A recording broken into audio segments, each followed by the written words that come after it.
Welcome to the JKSSB English Grammar. I am your friend and English tutor. आज तक हमने पढ़ा noun, noun के बाद हमने प्रोनाउन पढ़ा, फिर प्रोनाउन में हमने different cases of the personal pronounce पढ़े। जब हम cases of the personal pronounce पढ़ रहे थे तो हमने रिफ्लेक्सिव प्रोनाउन, जो आपको अगर याद होगा, आई, मी, माई एंड माई सेल्फ, जो माई सेल्फ है वो रिफ्लेक्सिव प्रोनाउन है।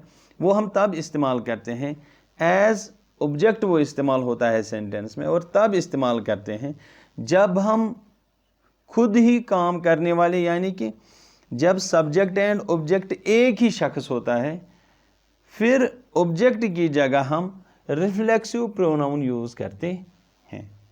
आज हम रिफ्लेक्सिव प्रोनाउन के दो यूजेस पढ़ेंगे। नंबर 1 रिफ्लेक्सिव प्रोनाउन, एंड वही हम इस्तेमाल करते हैं दूसरी जगह, उसको हम एम्फेटिक प्रोनाउन कहते हैं। यानी कि अगर हम माई सेल्फ की बात करेंगे तो माई सेल्फ के दो इस्तेमाल होते हैं ग्रामर के लिहाज से। एक कि मैं कभी कभी जो एम्फेसिस करने के लिए, एम्फेसिस देने के लिए माई सेल्फ वर्ड यूज़ करता हूँ एज सब्जेक्ट, इन सब्जेक्ट। वैसे तो जो उसका अक्सर यूज़ होता है वो एज ऑब्जेक्ट यूज़ होता है, तो वो एज ऑब्जेक्ट यूज़ होता है, रिफ्लेक्सिव प्रोनाउन बनता है। यहाँ हम स्टडी करेंगे, आगे देखेंगे reflexive and emphatic pronouns. When self is added to my, you, him, her, it and selves to our, your, them, we get what we called the compound personal pronouns. जब हम word self use करते हैं, self add करते हैं, माई के साथ my self बनता है, यूअर के साथ यूअर सेल्फ बनता है, हिम के साथ हिम सेल्फ, हर के साथ हर सेल्फ, इट के साथ इट सेल्फ। और हम सेल्व्स वर्ड यूज़ करते हैं, सेल्व्स ऐड करते हैं, ourselves, yourselves, themselves. जो ये प्रोनाउन्स अब बनते हैं ये कंपाउंड पर्सनल प्रोनाउन्स है, क्योंकि इनमें दो ये कंपाउंड वर्ड है। दो वर्ड्स का जब दो वर्ड्स ऐड होते हैं तो एक कंपाउंड वर्ड बनता है। क्योंकि ये प्रोनाउन है इसलिए हम इसको कंपाउंड पर्सनल प्रोनाउन कहते हैं। They are called reflexive pronouns when the action done by the subject turns back upon the subject. अब हम इनको, जो ये पर्सनल प्रोनाउन्स हैं, इनको हम रिफ्लेक्सिव प्रोनाउन्स कहते हैं जब सब्जेक्ट भी वही हो और ऑब्जेक्ट भी वही हो। आप इसमें अगर आप देखेंगे, आई हर्ट माई सेल्फ, मैंने खुद को जख्मी किया। जब मैंने ही काम किया और खुद पर ही काम किया, तो जो ये माई सेल्फ यहाँ यूज़ होता है इस सेंटेंस में, ये एज ऑब्जेक्ट यूज़ होता है, क्योंकि सब्जेक्ट भी वही है। अगर किसी और ने मुझे ज़ख्मी किया होता तो मैं मी यहाँ इस्तेमाल करता, वर्ड मी, ही हर्ट मी, फिर माई सेल्फ यूज़ नहीं होता। अब जब मैंने खुद काम किया है, मैं कहता हूँ आई हर्ट माई सेल्फ, मैंने खुद को ज़ख्मी किया। इसी तरह जो सेकंड सेंटेंस है, we hurt ourselves, we hurt ourselves, we हमने प्लूरल है, और एज वी यूज़ होता है इस सेंटेंस में एज सब्जेक्ट। और इस सेंटेंस में ऑब्जेक्ट अगर देखोगे तो वो भी हम ही है, क्योंकि हमने खुद को ही जख्मी किया है, वी हर्ट आवर सेल्व्स। इसलिए यहाँ आवर सेल्व्स यूज़ हुआ है दो वजूहात की बुनियाद पर। एक, जो आवर है वो प्लूरल है, इसलिए इसके साथ सेल्फ नहीं सेल्व्स ऐड होता है, ourselves compound personal pronoun बनता है। और हमने इसलिए इस्तेमाल किया क्योंकि जो इस सेंटेंस का सब्जेक्ट है वो भी वही है, और जो इसका ऑब्जेक्ट है वो भी हम ही है। Same, you will hurt yourself, आप खुद को जख्मी करोगे, you will hurt yourself. You subject, yourself object, because same subject same object. He hurt himself, she hurt herself, they hurt themselves, the horse hurt itself. यहाँ horse जो है ये impersonal है, इसलिए इसके साथ इटसेल्फ यूज हुआ है। It will be noticed that each of these reflexive pronoun is used as the object of a verb। जो ये सब myself, ourself, yourselves, himself, itself, जो ये तमाम कंपाउंड पर्सनल प्रोनाउंस है, ये तमाम सेंटेंस में एज ऑब्जेक्ट यूज हुए हैं और ये रेफर करते हैं उसी शख्स के बारे में, उसी पर्सन के बारे में जो इन सेंटेंसेस का सब्जेक्ट है। And refers to the same person or the thing as that denoted by the subject of the verb। जो subject of the verb है वही object of the verb भी है, इसलिए हम इसको जो ये यूज है ये रिफ्लेक्सिव प्रोनाउन हम कहते हैं, ये रिफ्लेक्सिव प्रोनाउन है। जब सब्जेक्ट और ऑब्जेक्ट सेम हो फिर जो ऑब्जेक्ट होता है वो रिफ्लेक्सिव केस होता है, जो वो रिफ्लेक्सिव प्रोनाउन यूज होता है। But sometimes in older English, especially in poetry, a simple pronoun was used reflexively। जो पहले इंग्लिश ज़बान थी, जो पुरानी इंग्लिश है, उसमें हम जो ये रिफ्लेक्सिव प्रोनाउन है वो यूज़ नहीं करते थे। हम जो इसका ऑब्जेक्ट यूज़ है, जो इसका एक्यूजेटिव केस है, वही इस्तेमाल करते थे। फॉर एग्जांपल यहाँ हम देखेंगे जो ये सेंटेंस है, आई ले मी, मैंने खुद को लेटाया, एक्चुअल में आएगा आई ले माई सेल्फ। जो इस वक्त स्पोकन इंग्लिश है उसमें आएगा I lay myself down to sleep, मैंने खुद को, मैं लेट गया सोने के लिए। पोइट्री में हम कभी कभी ऐसा इस्तेमाल करते हैं, लेकिन जो जनरल इंग्लिश है उसमें, जो फॉर्मल इंग्लिश है उसमें ये इस्तेमाल होता है ऐसे। The word self is sometimes used as a noun। कभी कभी हम जो वर्ड सेल्फ है वो यूज नाउन करते हैं इस्तेमाल। For example, he cares for nothing but self, वो किसी की परवाह नहीं करता है सिर्फ अपने आप की। He thinks much for self, वो बस अपने आप की फिक्र करता है। ये सेल्फ एज सिर्फ सेल्फ, लेकिन एक्चुअल में हमने इसका एम्फेटिक यूज देखना है, एज जो माई सेल्फ है उसका एम्फेटिक यूज देखना है। For example, I will do it my self, I will do it, मैं ये काम करूंगा माई सेल्फ, खुद। जो ये माई सेल्फ है ये इस सेंटेंस में क्या है? क्या ये वर्ब का ऑब्जेक्ट है? For example, I will do, do इसमें वर्ब है, आई विल डू इट, जो इट है ये ऑब्जेक्ट है। ये कोई काम, किसी काम के बारे में मैं इट प्रोनाउन यूज करता हूं। I will do it my self, जो माई सेल्फ वर्ड है, जो माई सेल्फ है, ये जैसे हम नाउन अपोजिशन यूज करते थे उसी तरह आई को रिडिफाइन करता है। I myself will do it, actually हम ऐसे भी कह सकते हैं, I myself will do it, मैं ये खुद करूंगा। ये हम किस लिए? अपने आप को बड़ा चढ़ाकर पेश करने के लिए यूज करते हैं। एम्फेटिकली, एम्फेसिस जब हमने सब्जेक्ट पे देना हो तो हम उसका रिफ्लेक्सिव केस भी यूज करते हैं in noun apposition form. For example, यहां फिर से देखिए, I myself saw him do it, मैंने खुद उसको ये करते देखा। I myself saw him, actually है आई सॉ हिम, मैंने उसको देखा। आई सब्जेक्ट है, सॉ वर्ब है, हिम ऑब्जेक्ट है। आप देखिए कि हिम का एक्यूजेटिव केस, जो वो शख्स है ही, उसका एक्यूजेटिव केस हिम यूज हुआ है। I saw him do it. I myself saw, why myself is used here, and what it is used? It is used as subject and to emphasize my presence. I myself saw him do it. We will see to it ourselves. ये जैसे पहले हमने इस्तेमाल किया, जो ये sentence और ये सेंटेंस है ये एक जैसे हैं, we will see to it ourselves, हम ये खुद देखेंगे। ये आवरसेल्व्स हम दो जगह इस्तेमाल कर सकते हैं, we ourselves will see to it, हम खुद देखेंगे इसको, या ऐसे भी कह सकते हैं we will see it, we will see to it ourselves, हम ये खुद देखेंगे। ऐसे भी कह सकते हैं we will see to it ourselves, और ऐसे भी कह सकते हैं we ourselves will see to it.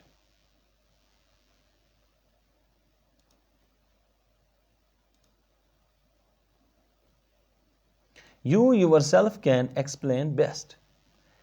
You yourself can best explain. तुम खुद इसको अच्छी तरह से एक्सप्लेन कर सकते हो।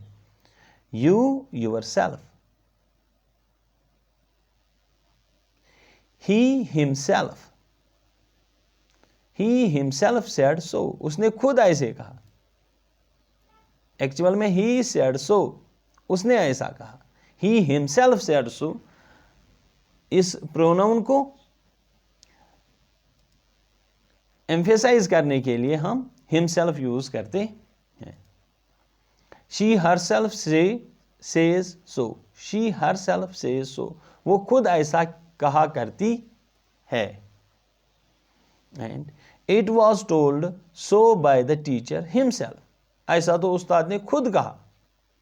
जो टीचर है, he is the subject of the sentence, and himself,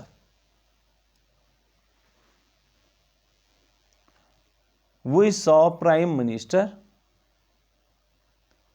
himself. The town itself is not very large. The town itself is not very large. Itself use हुआ है for emphasis, वरना इसकी जरूरत नहीं है। अगर जो हम कैसे देख सकेंगे कि ये एम्फेसिस के लिए इस्तेमाल हुआ है? अगर हम इसको सेंटेंस में से निकालेंगे, इस प्रोनाउन को, सेंटेंस की मीनिंग पे ज़्यादा असर नहीं पड़ेगा। लेकिन अगर हम रिफ्लेक्सिव यूज में प्रोनाउन, जो कंपाउंड प्रोनाउन है, उसको निकालेंगे, फिर सेंटेंस रहेगा ही नहीं, वो तो कुछ बाकी नहीं रहेगा।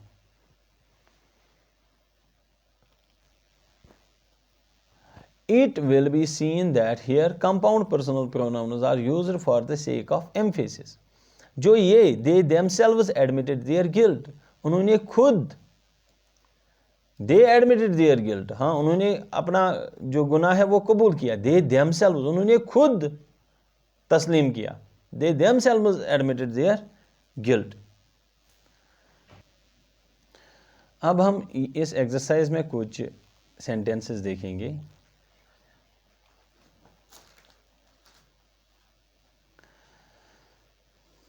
Tell which pronoun in the following sentences are reflexive and which emphatic. और I can say, हमें ये बताना है कि किस सेंटेंस में इसका एम्फेटिक यूज हुआ है और किस में इनका जो रिफ्लेक्सिव यूज हुआ है। फॉर एग्जाम्पल, फर्स्ट सेंटेंस है I will go my self. हम पहले इस माई सेल्फ को खत्म करेंगे। आई विल गो, मैं जा रहा हूं। अगर हम माई सेल्फ को पहले लाएंगे सब्जेक्ट के साथ, आई माई सेल्फ विल गो, मैं खुद जाऊंगा, इसका मतलब है जो माई सेल्फ है ये एज सब्जेक्ट यूज हुआ है सेंटेंस में, और ये इसका एम्फेटिक यूज है। I will go my self, मैं खुद जाऊंगा, या I myself will go. Rama has hurt himself. Rama ने खुद को, जो रामा है ये लगता है फीमेल है, लेकिन इसने हिमसेल्फ यूज किया है, इसका मतलब है कि ये मेल है। Rama has hurt himself, Rama ने खुद को जख्मी किया। जो हिमसेल्फ है ये हम रिमूव नहीं कर सकते हैं, इसका सीधा माने है Rama has hurt himself, Rama ने खुद को जख्मी किया। यहाँ हम हिमसेल्फ को रिमूव नहीं कर सकते हैं। रामा हैज हर्ट हिमसेल्फ, अगर हम हिमसेल्फ को खत्म करेंगे, रामा हैज हर्ट, रामा ने जख्मी किया। किसको किया वो यहाँ नहीं बताया जा रहा है। फिर इसका मतलब है जो हिमसेल्फ है ये, इसका यूज जो सेंटेंस में हुआ है ये रिफ्लेक्सिव प्रोनाउन के लिए हुआ है, क्योंकि रामा ने खुद को जख्मी किया है। We often deceive ourselves, we often deceive ourselves, हम खुद को धोखा दे रहे हैं। डिसीव आवर सेल्व्स जो वर्ब है उसका जो ऑब्जेक्ट है वो आवर सेल्व्स है, therefore it is reflexive case. I myself heard the remark, मैंने खुद उसकी बात सुनी, जो उसने रिमार्क पास किया वो मैंने खुद सुना। आई माई सेल्फ, ये एम्फेटिक यूज है यहाँ। You express yourselves very, you express yourself very imperfectly, आप खुद को बड़ी बेतरतीबी के साथ एक्सप्रेस करते हो। यू एक्सप्रेस यूर सेल्फ, जो यूर सेल्फ है वो, जो यूर सेल्फ है वो वर्ब एक्सप्रेस का ऑब्जेक्ट है, therefore it is reflexive pronoun. I wash my self when I wash my self when I get up, मैं खुद मुँह हाथ धोता हूँ जब मैं खड़ा होता हूँ। वॉश जो वर्ब है उसका ऑब्जेक्ट माई सेल्फ है, therefore reflexive pronoun. The boys hid themselves, hid verb का देमसेल्व्स जो है वो ऑब्जेक्ट है, इसलिए इसका रिफ्लेक्सिव प्रोनाउन, रिफ्लेक्सिव यूज हुआ है यहाँ। बोडिसिया पॉइजनड हर सेल्फ, उसने खुद को जहर दिया है, जो हर सेल्फ है वो उसका रिफ्लेक्सिव यूज है। They loved themselves so much, they loved जो लव है ये वर्ब है, इसका ऑब्जेक्ट देमसेल्व्स है, इसलिए सोचना ही नहीं है, इसका रिफ्लेक्सिव यूज हुआ है। द प्रिजनर हैंग्ड हिमसेल्फ, जो हैंग है नाउन उसका रिफ्लेक्सिव प्रोनाउन यूज हुआ है। The poor window poisoned her self, यहाँ भी हर सेल्फ वर्ब पॉइजनड उसका ऑब्जेक्ट बन के सामने आ रहा है, इसलिए ये भी एक रिफ्लेक्सिव प्रोनाउन है। दे एंजॉयड देमसेल्व्स, यहाँ सीधे एंजॉय, दे एंजॉयड देमसेल्व्स, जो एंजॉय है उस वर्ब का ऑब्जेक्ट देमसेल्व्स है, इसका रिफ्लेक्सिव यूज है। Don't you deceive yourself, जो डिसीव है उसका ऑब्जेक्ट यूर सेल्फ है। इसमें तो ज़्यादा इसका एम्फेटिक, जो एम्फेटिक यूज है वो बहुत कम हुआ है। आई माई सेल्फ, यहाँ ये जो सेंटेंस है I myself heard the remark, ये रिपीट हुआ इसमें, माई सेल्फ जो है ये इसका एम्फेटिक यूज है। ही सेट हिमसेल्फ, ही सेट हिमसेल्फ है हार्ड टास्क, जो हिमसेल्फ है ये इसका एम्फेटिक यूज हुआ है। वी एक्सर्टेड आवर सेल्व्स, हमने खुद को बहुत थकाया, जो आवर सेल्व्स है वो रिफ्लेक्सिव यूज है। द डॉग चॉकड इटसेल्फ, जो चौक है उसका जो ऑब्जेक्ट है वो इटसेल्फ है। And they gave themselves a lot of trouble, यहाँ जो वर्ब गेव है उसका ऑब्जेक्ट देमसेल्व्स है। They gave themselves a lot of trouble, therefore it is reflexive use. We seldom see ourselves as others see us, we seldom see ourselves, जो ये है ये see ourselves, see का object है, therefore it is the object, therefore it is the object, it is object of the verb see, therefore it is in reflexive case. A house divided its against itself can't stand, जो itself है ये reflexive use हुआ है इसका, because ये divided verb का object है। जो ये सेंटेंस नंबर 22 है बहुत ही उम्दा है। He that wrongs his friend wrongs himself more, वो जो अपने दोस्त को धोखा देता है वो खुद को ज़्यादा धोखा देता है। यहाँ जो हिमसेल्फ है ये वर्ब रॉन्ग्स का ऑब्जेक्ट है, ही रॉन्ग्स हिमसेल्फ। ये दो सेंटेंसेस है, ही रॉन्ग्स हिज फ्रेंड जो अपने दोस्त को धोखा देता है, ही रॉन्ग्स हिमसेल्फ वो खुद को भी धोखा देता है, ज़्यादा धोखा देता है। जो हिमसेल्फ है ये सेंटेंस का ऑब्जेक्ट है, देयरफॉर रिफ्लेक्सिव यूज हुआ है। Some people are always talking about themselves, कुछ लोग अपने बारे में बात करते रहते हैं। Some people are always talking about themselves, जो टॉकिंग है, जो टॉकिंग वर्ब है उसका ऑब्जेक्ट है themselves, therefore it is in the reflexive case. Lecture ज़्यादा बड़ा ना हो इसलिए जो बाकी 24 से जो 33 तक है वो आपकी होमवर्क है, आप खुद कर सकते हैं। ये आप खुद करेंगे, ये आपके लिए होम टास्क है। होप आपको समझ आया होगा। हमारे साथ बने रहने के लिए चैनल को सब्सक्राइब करें और अपने दोस्तों के साथ शेयर करें। जो ये लेक्चर था, जो ये लेक्चर था, ये रैन एंड मार्टिन से हमने चैप्टर नंबर 16 लिया था।